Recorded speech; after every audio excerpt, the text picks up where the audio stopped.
Hi, I'm Pyne from Bloomsbury Academic. I'm presenting our poster, A New Model for Open Access Books, Bloomsbury Open Collections. My co-authors and co-presenters are Pooja Aggarwal, Michelle Kelly and Liliana Iwaniku, all from Bloomsbury.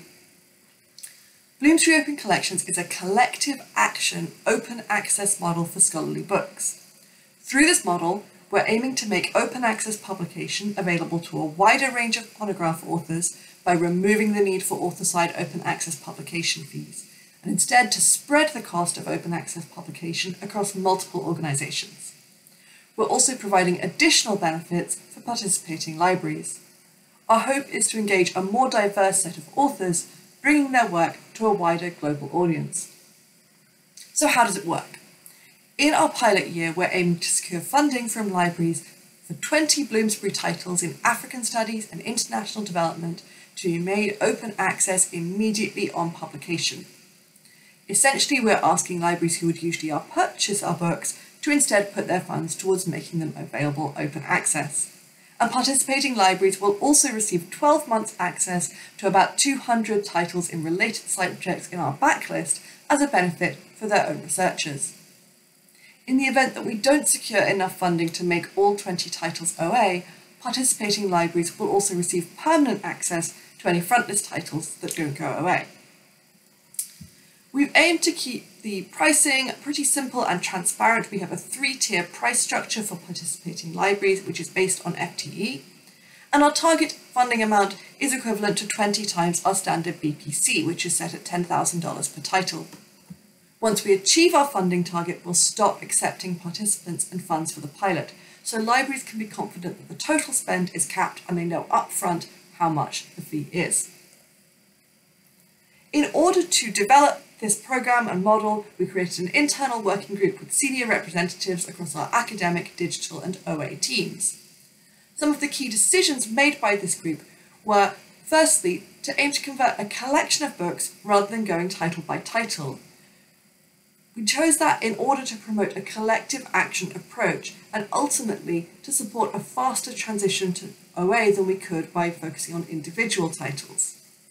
At the same time, we're aiming to keep the subject collections small enough that they remain coherent and relevant to libraries with a specific interest in that subject.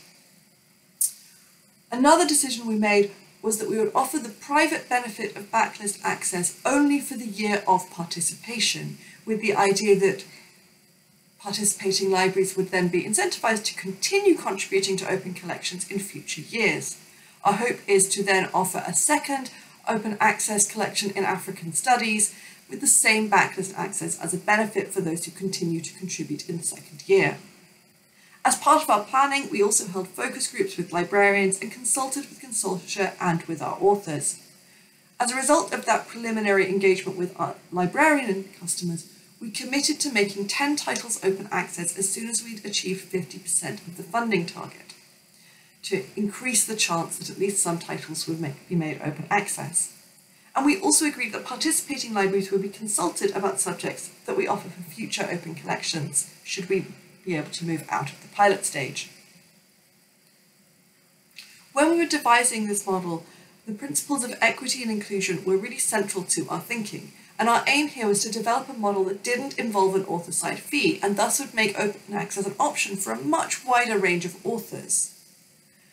In the pilot, all of our eligible authors are either based in or writing about the Global South or both, and in the event that we don't secure enough funds to make all 20 titles OA, Global South authors will be prioritised. But really this model is all about trying to open up open access publication to those authors who don't have grant funding or aren't based at an institution that's able to fund an OA fee. We've received really positive feedback about the initiative both from librarians and from our authors. For example, authors told us they were delighted about the initiative and that they saw equitable open access as key to making academia more inclusive and more accessible. Authors have also been excited about the increased visibility and accessibility that they think the initiative will afford their work. So that's all from me, but if you're attending SSP in person, do stop by the poster session to hear directly from Pooja and Michelle, and you can also find out more on our website. Thanks!